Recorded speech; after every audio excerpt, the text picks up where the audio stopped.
welcome to another episode of Pink Perspectives, powered by the Pink Table Talk. I'm your host, Iman Johnson, and joining me today as a special guest is Iman Johnson.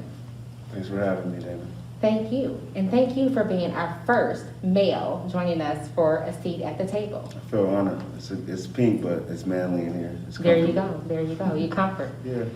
So, just to give you all a little bit of a backstory of why I invited Iman to the table today is Iman and I share a special bond. We are first cousins, and both of our mothers, Judy and Cindy, were sisters, and both diagnosed with breast cancer.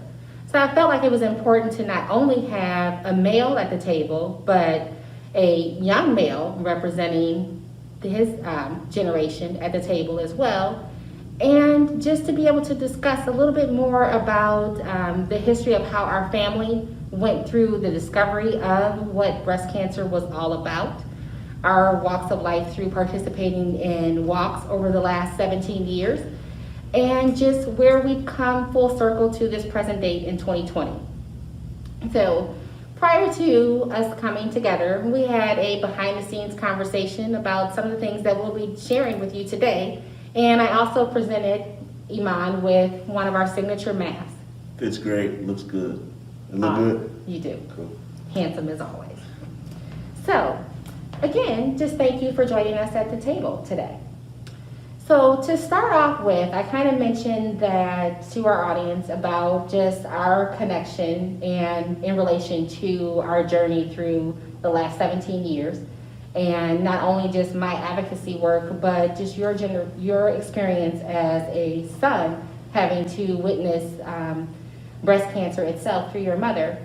Can you just tell us a little bit about your backstory and how it affected you personally when you discovered and your mom mentioned to you that she had breast cancer? Yeah, absolutely. It's kind of like a therapeutic feeling to be able to kind of retrace it and kind of speak out loud how I feel or how it's affected me, breast cancer in general. But like you mentioned, my mom was the youngest of 7. Mm-hmm. I had grandparents that were lovely. I was born in Atlanta, but raised here. But my point is, we only came to Atlanta because someone got sick. Mm-hmm. So at 5 years old, I realized sickness is a thing. Mm-hmm. My granddad. And so he ended up passing away a few years later, and we never moved back to Atlanta. So I started going to middle school and everything, meeting friends here, having family here, of course. And then one day it seemed like my mom's hair and her sickness just started to just decrease. Mm-hmm. Where sickness got higher, but her hair would fall out, or she started feeling we had more and more doctor visits. And as a kid, you don't know really what's going on. You're like, Mom, can you play outside with me? Mom, can you take me somewhere? Can you do the things we used to do? Or are you busy? But sometimes she just was tired. Mm-hmm. Or other days and years later, as she was battling cancer and eventually beat it, she would wear wigs. And so as a kid, it was just different for me to see that as my mom. Mm-hmm. Before I was interested in women or anything like that, just the changes that a woman was going through, exactly. A single parent, that was unique, and it always stuck with me from there. But she just always showed me that fight. And breast cancer, she beat it, but it was not an easy fight, and it hasn't left our lives in any type of way, even with her beating it, and many others are affected by it as well. Yes, thank you for sharing that. In addition to that, I spoke a little bit about our 17-year journey and the fact that we participated as a family in walks. For instance, we all participate each year in the Susan G. Coleman breast cancer walk. It takes place here in Milwaukee, typically downtown near the lakefront. And our team, although it has grown and changed over the years, we come out strong. Absolutely. The Johnson family is known for, we rally the troops. Some from being pushed in the stroller to just, our relatives just watching on the news. Mm-hmm. And our grandmother, Granny, as we affectionately called her, would watch us on the news and be like, okay, after it's over, you guys come back because I got a little something, for you, as, the typical black family would traditionally do. Granny was waiting. Granny was waiting, and Before we knew it, we thought we may have to, stop at the store. She was like, no, I got it all here. When y'all come back, this is where we're gonna be and this is where we'll fellowship. But just going back to that whole conversation, when I mentioned it to our team that I had formed a team, registered us all, I initially registered us as walkers. But at the time, there were a few of you who were in middle school. And I remember very vividly you asking me, well, and we affectionately, even though I'm a little bit older than Iman, he affectionately refers to me as his aunt, but we are first cousins, and again, it's just out of respect through the generations. Absolutely. And you were like, Auntie, can we run? And I'm like, okay, yeah, that's cool. So that's what you did. So if you can maybe just kind of share a little bit about that story in regards to how we participated annually in this walk at the end of September, and how that experience from being a runner as a middle school to a young adult now. Absolutely. So just as a kid growing up, seeing all these people, you're wondering, well, what is going on? Your family, your aunt, your people, they'll tell you, well, you gotta get up at 7 when we're going outside and you don't have a choice, you're going walking. But when you walk up and there's hundreds of thousands of people with pink on, with different stories, different things that they're writing to just tell their story.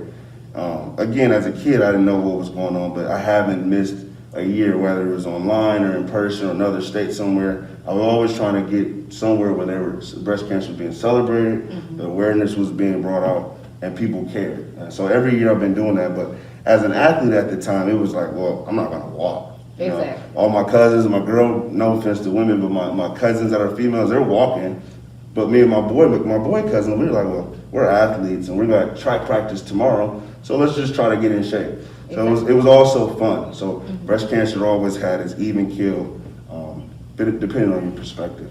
Yeah. So nowadays when I go, I just enjoy it. I don't run as much, but I walk and finish the race and just talk to people, and you kind of just again get the feeling that you're looking for, depending on your interactions. Because breast cancer, cancer in general affects so many people different ways. But as a young man and as an athlete, I appreciate the walks every year to congregate with family and also just stay in shape a little bit and do something for a cause.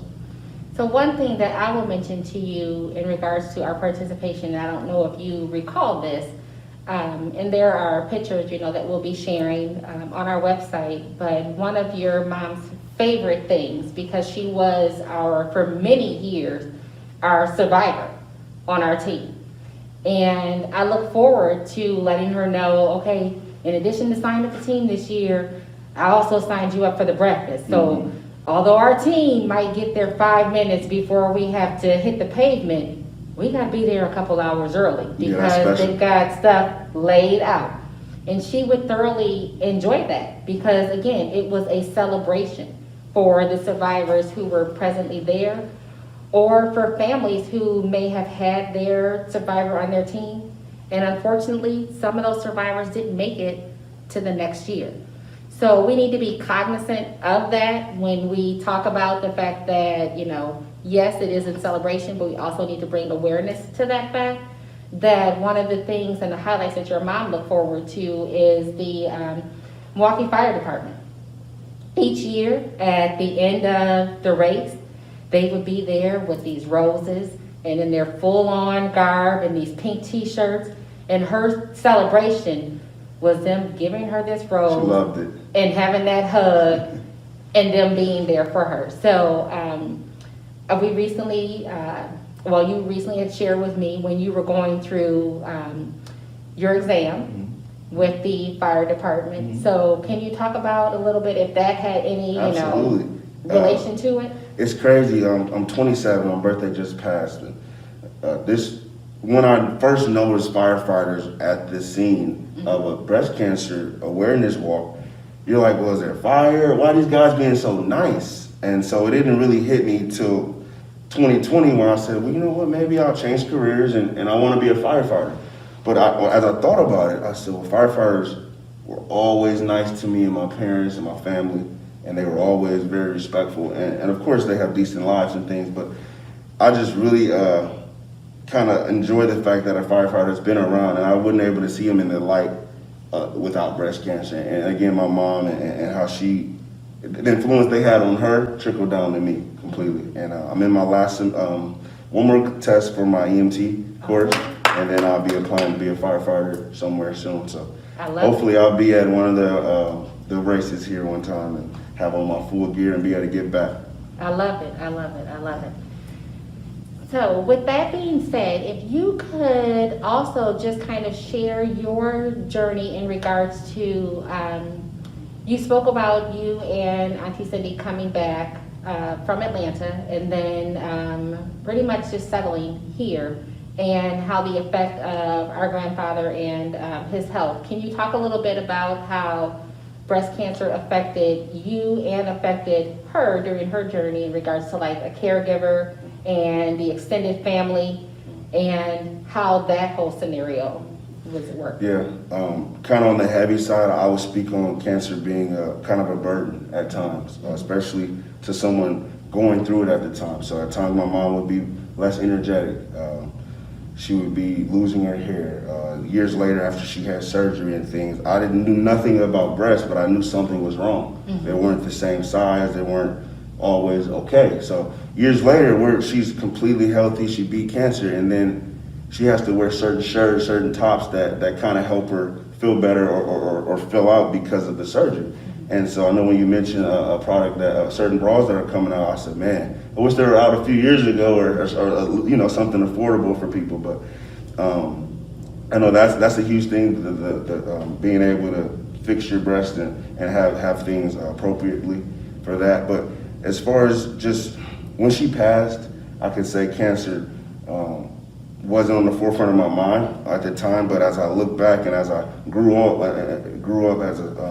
as a kid with no siblings, I had to answer some things on my own and kind of figure out what other people did how did cancer affect them and what did they do. And you come to find out, as I went to play college basketball, cancer and breast cancer, it's an awareness thing, and you don't know unless you know someone who cares as well. My point is, in October, we would always, on the basketball teams, I went to 4 or 5 different universities playing, and we would have pink awareness games. We would wear pink socks, pink shoes, etc., just to show gratitude and just respect to the awareness. And that was always dear and special to me. That's how I kind of kept close when I couldn't make it home and see you guys, or feeling really low about the effects of cancer on my life and everyone else around me. Would just find ways to kind of express it, like the mask and pink things. I always tell everybody, real men wear pink too. I love it. I love it. I love it. So at the time when we talked about like support network and just your journey and experience it as a young man, so you mentioned in regards to your teammates and the different clothing and things that you all wore. At that time, did they know that your mother had gone through that experience, or were they just, okay, this is a part of the regimen, this is just what we do in October, and you just kind of went with the flow? Did you ever share? It's not something that I shared. Because again, at the time she beat it, she didn't pass to 2013 to something that wasn't cancer related to my knowledge. So at that time I was still in school, and people were just, sorry, for your mom, and sorry. But even I didn't understand what really happened or what all could have happened. So there's no way that they could have. Mm-hmm. They just wanted to be there for me and kind of just show their brotherly support. But yeah, I didn't always share my story or how I got to be where I am as far as losing my mom at a young age. But again, as I look back and I think about it, each year I'm able to kind of touch base with that through opportunities like this and all the walks across the country. Awesome. So I appreciate you joining me and having a Thanks seat for at having the table. Me. Yeah. One final question I'd like to ask you, if you could, because there are people who are going to be watching us on our YouTube channel that may be either recently diagnosed or maybe going through remission, as both of our moms went through remission, or just someone in their caregiver or support network that may be sharing and watching with us today. Can you just talk a little bit about, from your perspective, what you could give them as far as like just some guidance to help them get through? Yeah. Kind of piggybacking off of the triumphs of 2020, I would just say resilience and having unique perspective on things that kind of don't go in the way that you wanted them to go. So if cancer comes into your life, you take it for what it's worth. You support that person. You see that they're doing the things that they need to do. You talk to the doctors. You do your own research. But it's going to take its own course, just kind of how COVID ended. It takes its own course on lives, and people are affected differently. And again, when someone passes away, people react differently and people heal differently. So those are just things that I had to keep in mind, and I kind of tell people who lose people or just going through it. But there's going to be changes, just embrace them.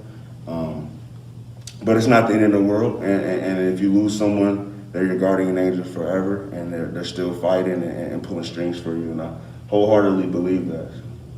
Awesome. So I'd like to thank you all for joining us today for another episode of Pink Perspectives, powered by the Pink Table Talk. Again, I'm your host, Dana Johnson, and joining me today is my cousin, Iman. Thank you. Thank you. And I did share with Iman today that this is not just my journey as an advocate or his journey as a son who was affected by losing his mom, but it's our journey just as a collective. In some way, form, or fashion, there is 6 degrees of separation that I'm certain that someone who's listening today has been affected by breast cancer. So our main goal here at the Pink Table Talk is to make certain that we pay it forward through education, research, and policy, and that's what we will continue to do. Absolutely. As we carry on within our platform. Hey, Auntie, by the way, this candle here, it smells amazing in here. What is it? So I'm glad you asked. So this particular candle is a custom candle that was created exclusively for the Pink Table Talk. It's our own special scent, and it was created for us specifically by Cheyenne Candles. The scent is dedicated to, and the flame, to women and men who have succumbed to their battle with breast cancer. So I'd just like to encourage you, as you're thinking about Giving Tuesday on December 1st, to hit our donate button on our website, thepinktabletalk.org, and donate by purchasing a candle. The candles are $20. Again, you can find them on our website. And how we will, as an organization, through our nonprofit status, will go out and make certain that we disseminate those funds to local small charities. One in particular that we're highlighting this month of December is Pink Warriors.